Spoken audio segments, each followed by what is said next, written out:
em um império onde o destino era decidido ao nascer. Uma garota sem nome ousou mudar tudo. Ela não tinha família, não tinha liberdade, não tinha futuro.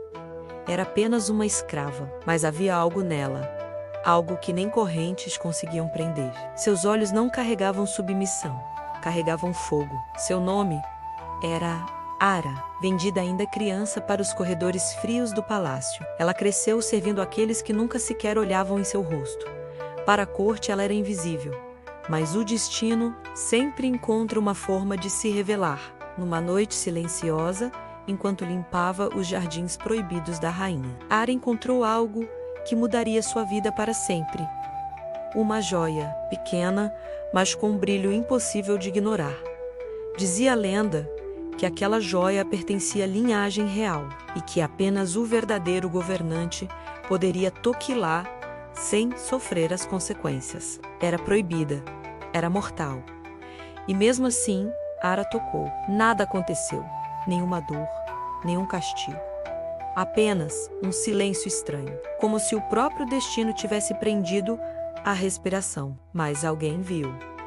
O rei, escondido entre as sombras, ele testemunhou o impossível. Uma escrava, tocando a joia sagrada e sobrevivendo. Naquele instante, tudo mudou. O rei passou a observá-la. Em cada gesto simples, ele via algo que nunca encontrou na nobreza: coragem sem arrogância, força sem crueldade e uma verdade que o trono já havia esquecido. Mas no palácio, segredos são mais perigosos que espadas. A rainha também descobriu, e para ela, aquilo não era um milagre, era uma ameaça. Uma escrava não podia carregar um sinal do destino. Uma escrava não podia chamar a atenção do rei. Uma escrava precisava desaparecer. Ara começou a ser perseguida, testada, humilhada, empurrada ao limite. Mas quanto mais tentavam quebrá-la, mais forte ela se tornava. Até que o impensável aconteceu. O rei a chamou, diante de toda a corte, diante de olhares cheios de desprezo. Ele fez uma escolha que abalou o império.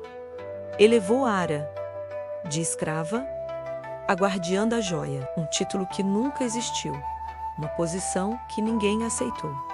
E naquele momento, nasceu algo ainda mais perigoso que o poder: amor. Um amor proibido entre um rei e alguém que nunca deveria sequer estar ao seu lado. Mas no palácio, o amor não é liberdade, é sentença. A rainha, consumida pela inveja e pelo medo, arquitetou um plano cruel.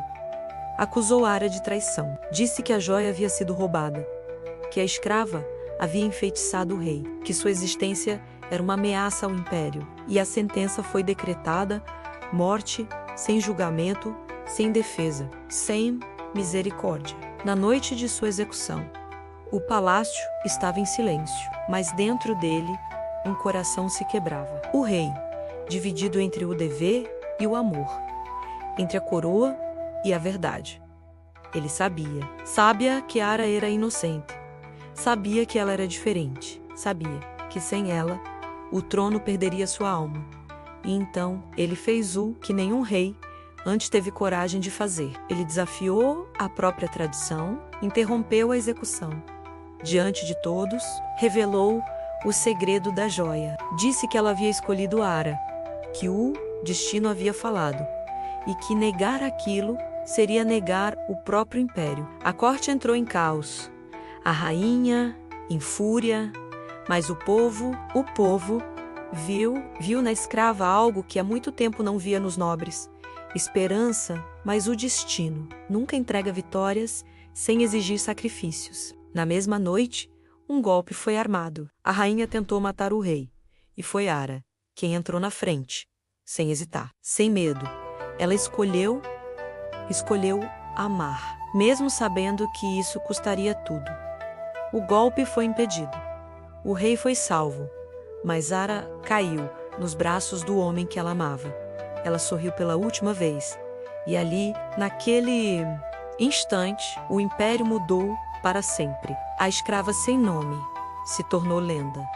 A joia proibida encontrou seu verdadeiro significado, e o rei nunca mais foi o mesmo, porque às vezes não é o poder que define um império, mas o sacrifício de quem nunca deveria ter sido lembrado, mas jamais será esquecido. Se essa história mexeu com você, inscreva-se agora no canal Histórias do Oriente e prepare-se para viver emoções ainda mais intensas, porque algumas histórias não contam apenas o passado, elas despertam o que existe dentro de você. Obrigada, até a próxima.